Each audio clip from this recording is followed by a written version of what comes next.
Rumors have been swirling this past week. Is Aric Almirola reconsidering retirement?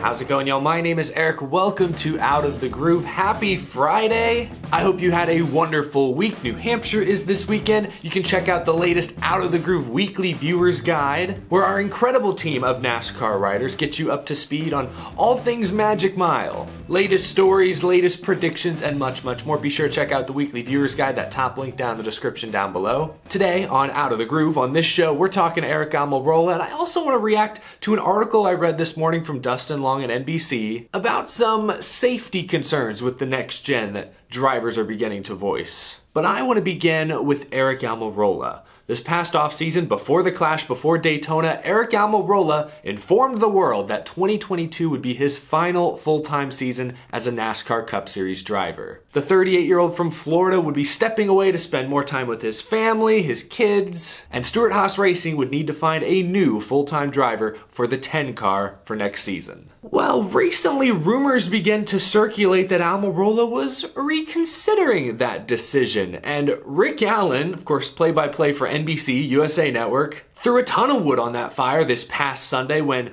during the pace laps for the Atlanta race, he said this might not be Aric Almirola's final year. Just threw that out there on national TV to 2-3 million people. Aric Almirola chimed in this week talking to CBS Sports. He was asked if he would consider unretiring or postponing his retirement, and here's what Aric Almirola said. "I don't think so, but then again, I've learned to never say never. There would be a lot of conversations that would need to be had."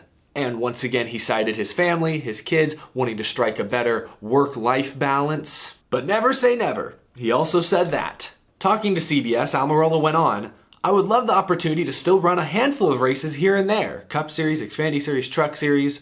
I don't want to walk away from racing. I love racing. But as far as what I do going forward, still to be determined. I honestly have no idea currently." So even Almirola doesn't seem 100% certain on what the future holds, but it sounds to me like he will not be racing full-time next season. It doesn't sound like he's wavered too much from that initial announcement. It was a tough decision for Almirola. He's 38 years old, still, I'd say, in the prime of a typical NASCAR driver's career, and he drives for Stewart-Haas Racing, not the best top-tier organization. They've struggled a little bit the past year and a half, but still a solid race-winning capable car. It's hard to walk away from that. Almirola's always demonstrated that he's a family man. He's always given me just major dad vibes. So I completely understand him not wanting to be on the road for 38 weeks a year. But it sounds like he still wants to drive something. Sometimes he wants to race 5 or 10 weeks out of the year, something like that. I don't know. That's a tricky deal to put together, especially if you want to race in the NASCAR Cup Series, the way the charter system works now. Everyone wants a full-time driver to compete for points. So we'll see if he gets his wish. Smithfield's unwavering support of Aric Almirola would likely help him if he ever wants to do some one-off Xfinity or truck races, but that's all speculation. To me, it sounds like Almirola is still committed to retiring from full-time racing after this season, but never say never, like he said. I just hate that this is all happening this week leading up to New Hampshire, which is, the track, the race Almirola won last year to make the playoffs. I'd hate for him to be distracted this week of all weeks when all focus should be forward on winning that race. He's 18th on the playoff grid right now, virtually in must-win territory. He's been way better than last year. He already has more top 10s this year than he did all of last year. His average finish is 5 positions better than it was last year, but he's still in must-win territory, so I hope he's not distracted this week and all this focus can be put towards winning at New Hampshire. Everyone wants to know, well, if Almirola's not returning to the 10 next year, who gets it? The NASCAR rumor mill has been suspiciously quiet around that 10 car really all season long. I mean,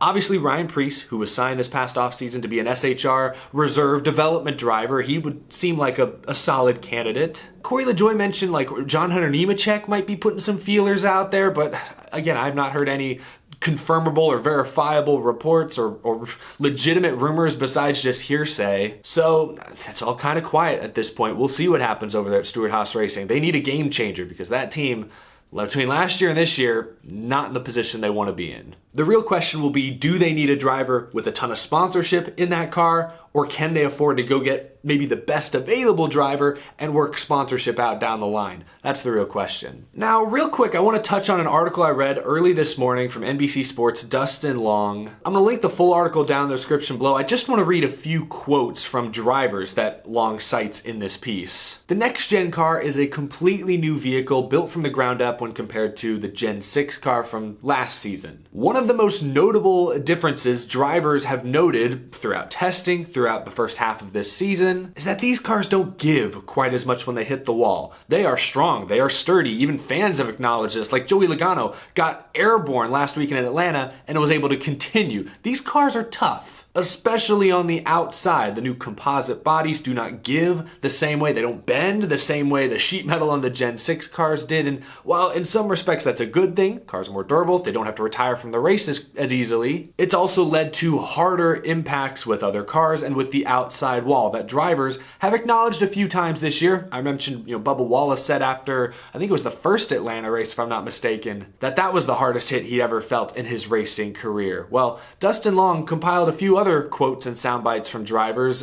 echoing very similar sentiments. First quote from Joey Logano: "These cars, they hit harder than ever. They hit really, really hard. They're super solid. It hurts." Christopher Bell reported experiencing more headaches this year and said, quote, "It absolutely feels way harder than any other car that I've backed into the fence before in NASCAR." Austin Dillon noted that it seems to take like an extra day to recover from a hard crash and said, "That seems to be the consistent chatter among the drivers." Like I said, we've known this car was stiffer, sturdier, stronger than last year's car for months and months now. In fact, during the offseason, NASCAR made a last-minute change to the front and rear ends to try and soften some of those impacts, maybe loosely remedy the situation. But clearly, they have not gone far enough, at least not to the driver's liking. I encourage you to go read the full article. Again, that link is down in the description below, but just a couple other details I want to highlight. NASCAR's head safety guy, John Padalecki, said a few interesting things, including one stat. He said that according to their crash data recorders they have in the cars, that as of May of this year, the Cup Series had crashed more cars than they did all of 2021. So that could possibly be playing a role. We're just crashing more, so naturally drivers are going to feel it more. I don't know, I guess that's a somewhat plausible theory. But more scientifically, Padalecki explains in the article in a very technical fashion that the delta V is higher this year than last year. Read the article if you want the full explanation of what delta V is, but in a nutshell, it's like basically how hard an impact is. When you hit the wall and like stop, that change in velocity, you're going 180 miles an hour into the wall and then suddenly you stop and you're going like 60 miles an hour. That is a very high delta V and that's going to rattle your cage, that kind of impact. He's saying that number has largely been higher this year and says in some cases maybe it's the angle in which drivers are hitting the walls are a worse angle than in years past. He's citing a ton of different theories and possibilities. But he did say one thing in this article that concerned me a little. He said that looking at all this data is a challenge from an engineering standpoint. Like, how do they fix it? Look, I'm not here to slam NASCAR on safety. My goodness, no, their track record on safety has been incredible the past 20 plus years. But this is a real concern that should be a very, very high priority. You've got drivers complaining about harder hits, more headaches, like concussions shorten careers and can affect lives. NASCAR should not be okay with their young superstars experiencing those kinds of symptoms. NASCAR driver careers have already gotten a lot shorter. Guys used to routinely race into their 50s. Now it's like 44, 45. You're the oldest guy in the series. If safety is not addressed, that number is only going to get lower, lower, and lower. We don't know exactly why Carl Edwards retired when he did, but I think it's safe to say safety was on the back of his mind. You don't want your best drivers retiring at 35 or 30 because of injuries. That would be a huge black eye on the sport. And I'm not saying that's where we're headed, but I'm saying NASCAR should look into these claims very seriously and should be attempting to make notable changes to the next gen car hopefully by next year. Like, this should be a high priority. It's not an easy fix. I'm not saying it's an easy fix by any means. I understand it's very, very hard, but NASCAR has risen to the occasion countless times over the past 20 years when it comes to safety. Let's hope they can do it one more time right here. That's all. Share your thoughts down in the comment section below. I thought that was a really interesting piece from Dustin Long at NBC Sports. Share your thoughts on Aric Almirola. Do you think he's seriously reconsidering retirement? Will Smithfield stick around? If he sticks around, who gets that 10 car if Almirola leaves?